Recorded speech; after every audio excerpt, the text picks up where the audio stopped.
Hello दोस्तों, जय हिंद, नमस्कार। और आज हम बात करेंगे दोस्तों होमगार्ड की वैकेंसी के ऊपर, जो कहाँ के लिए है, देवघर के लिए। ठीक है, देवघर जिला के लिए आई हुई है होमगार्ड की वैकेंसी। आज हम उस पर डिस्कस करेंगे।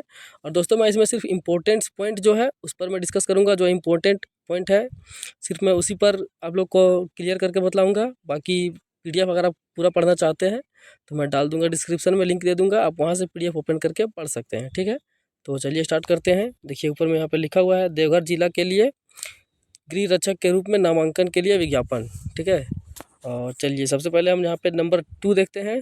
दूसरा नंबर पॉइंट पर डिस्कस करते हैं, वैकेंसी कितनी है। देखिए, ठीक है, टोटल वैकेंसी की हम बात करें तो ऊपर में क्या बोल रहा है, मैं पढ़ के एक बार सुना देता हूँ पूरा। गृह रक्षक के रूप में नामांकन के लिए उपलब्ध रिक्ति निम्नवत है, जो घट या बढ़ सकती है। देवघर जिला का गृह रक्षकों की रिक्तियाँ निम्न प्रकार है। देखिए, ग्रामीण के लिए कितना है, 634, और शहरी के लिए 138। तो टोटल कुल हम बात करें तो कुल 772 सीट पर यह वैकेंसी आई हुई है। ठीक है, चलिए मैं पढ़ के बतलाता हूँ। शारीरिक जांच परीक्षा का स्थल एवं तिथि लिखित तथा तकनीकी जांच परीक्षा की सूचना बाद में समाचार पत्रों के माध्यम से दी जाएगी। उपरोक्त दोनों कोटि, ग्रामीण और शहरी गृह रक्षक के लिए नामांकन में 50% पद महिलाओं के लिए करणांकित होंगे।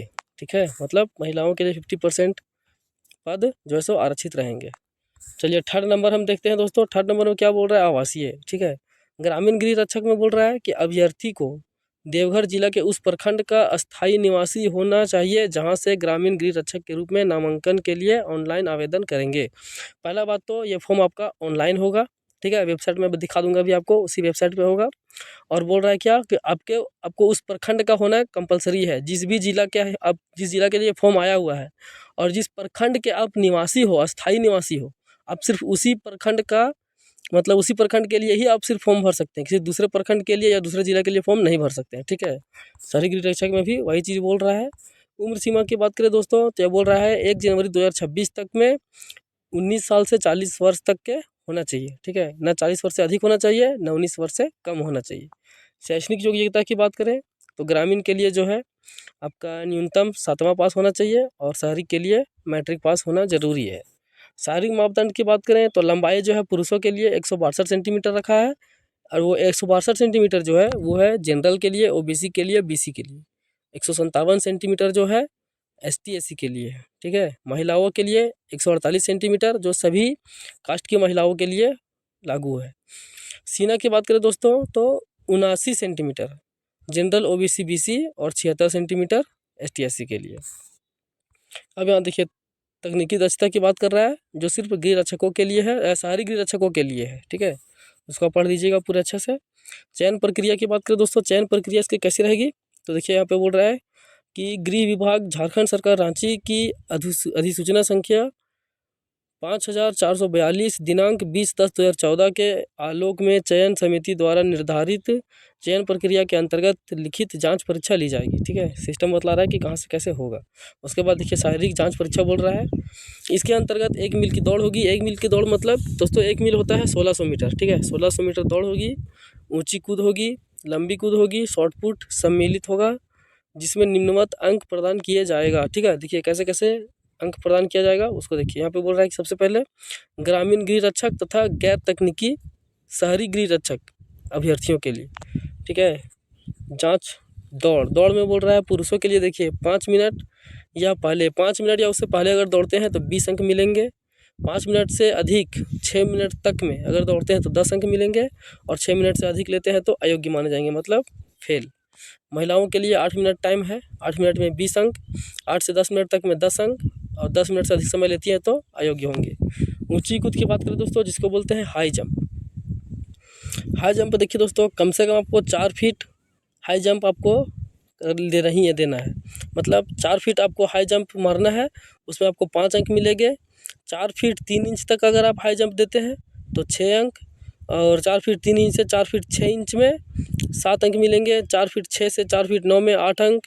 4 फीट 9 से 5 फीट तक में अगर आप हाई जंप कंप्लीट करते हैं तो 9 अंक मिलेंगे, और 5 फीट से अधिक अगर आप हाई जंप देते हैं तो आपको 10 अंक मिलेंगे। महिलाओं के लिए न्यूनतम 3 फीट है, और अधिकतम अगर हम बात करें तो 4 फीट है। मतलब 4 फीट से अधिक पार करती हैं तो 10 अंक मिलेंगे। लंबी कूद की बात करें जिसको बोलते हैं लॉन्ग जंप, ठीक है, न्यूनतम 12 फीट होगा जिसमें आपको 5 अंक मिलेंगे और अधिकतम जो है आपका 16 फीट है, 16 फीट से अधिक में आपको 10 अंक मिलेंगे। महिलाओं के लिए बात करें तो न्यूनतम जो है 9 फीट है लॉन्ग जंप और अधिकतम की बात करें तो 13 फीट है, मतलब 13 फीट से अधिक, तो 10 अंक मिलेंगे। देखिए दोस्तों, शॉर्ट पुट की भी बात की गई है, 16 पॉइंट आपको फेंकना है कम से कम 16 फीट, ठीक है, और महिलाओं के लिए 10 पॉइंट रहेगा जो 16 फीट रहेगा। यहाँ पे देखिए, यहाँ पे बोल रहा है कि तकनीकी दक्ष शहरी गृह रक्षक के लिए, शहरी रक्षक इनको ज़्यादा टाइम मिलता है। और चलिए आगे बात करते हैं, सब देख लीजिएगा दोस्तों, पीडीएफ में डाल दूंगा, डिस्क्रिप्शन में लिंक दे दूंगा, आप वहाँ से देख लीजिएगा। अब यहाँ पे बात करते हैं दोस्तों हिंदी लेखन क्षमता परीक्षा, मतलब आपकी जो रिटन एग्जाम होगी, सबसे पहले तो आपका फिजिकल होगा, फिजिकल में आपका नंबर मिलते जाएगा, उसके बाद आपका एग्ज़ाम भी होगा, ठीक है। एग्जाम देखिए आप क्या बोल रहा है कि शारीरिक जांच परीक्षा में योग्य पाए जाने वाले अभ्यर्थी को हिंदी लेखन क्षमता की परीक्षा में शामिल होना पड़ेगा, जिसमें ग्रामीण गृह रक्षकों के लिए 7वीं कक्षा तथा शहरी गृह रक्षकों के लिए 10वीं कक्षा के स्तर के अनुसार लेखन क्षमता की जांच की जाएगी।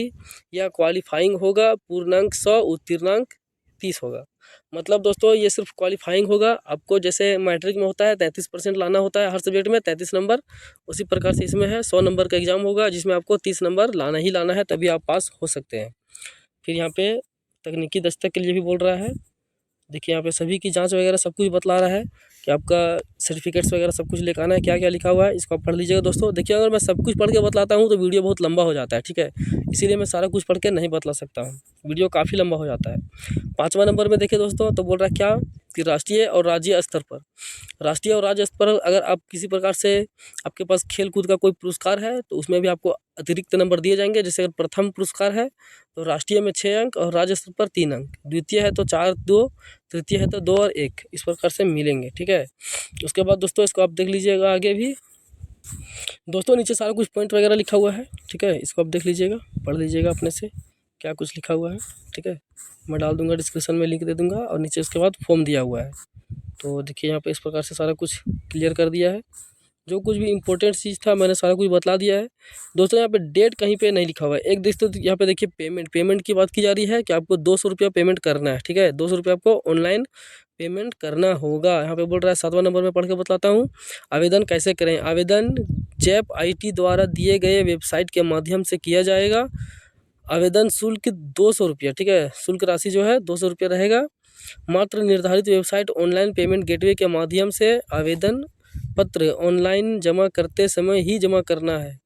आवेदन शुल्क जमा होने के उपरांत ही अंतिम रूप से आवेदन समर्पित होगा। मतलब अगर पेमेंट नहीं करते हैं तो समझिए आपका फॉर्म कंप्लीट नहीं हुआ है, ठीक है। यहाँ पे देखिए डेट की हम बात करते हैं, डेट यहाँ पे दोस्तों कहीं पे दिखाया नहीं है कि कब से कब तक चलेगा, तो मैं आपको बतला दूँ कि ये फॉर्म जो है 30 तारीख से शुरू हो चुका है, ठीक है, 30 मार्च से शुरू हो चुका है, जो 30 अप्रैल तक इसका जो है सो डेट है ऑनलाइन करने का, ठीक है। मैं आपको बता दे रहा हूँ कि 30 मार्च से 30 अप्रैल तक इसका डेट दिया हुआ है, आप ऑनलाइन कर सकते हैं कभी भी इसके बीच में, ठीक है। ये देवघर जिला के लिए है, और दूसरा बात मैंने आपको बतलाया कि जिस प्रखंड के आप निवासी हैं सिर्फ उसी प्रखंड के लिए ही ऑनलाइन कर सकते हैं, ठीक है दोस्तों। और इस प्रकार से हर वैकेंसी की जानकारी के लिए, झारखंड की कोई वैकेंसी की अपडेट के लिए आप मेरे चैनल से जुड़े रहें। वीडियो अच्छा लगे तो लाइक कीजिए, दोस्तों के साथ शेयर कीजिए। वीडियो में लास्ट तक बने रहने के लिए बहुत बहुत धन्यवाद। जय हिंद।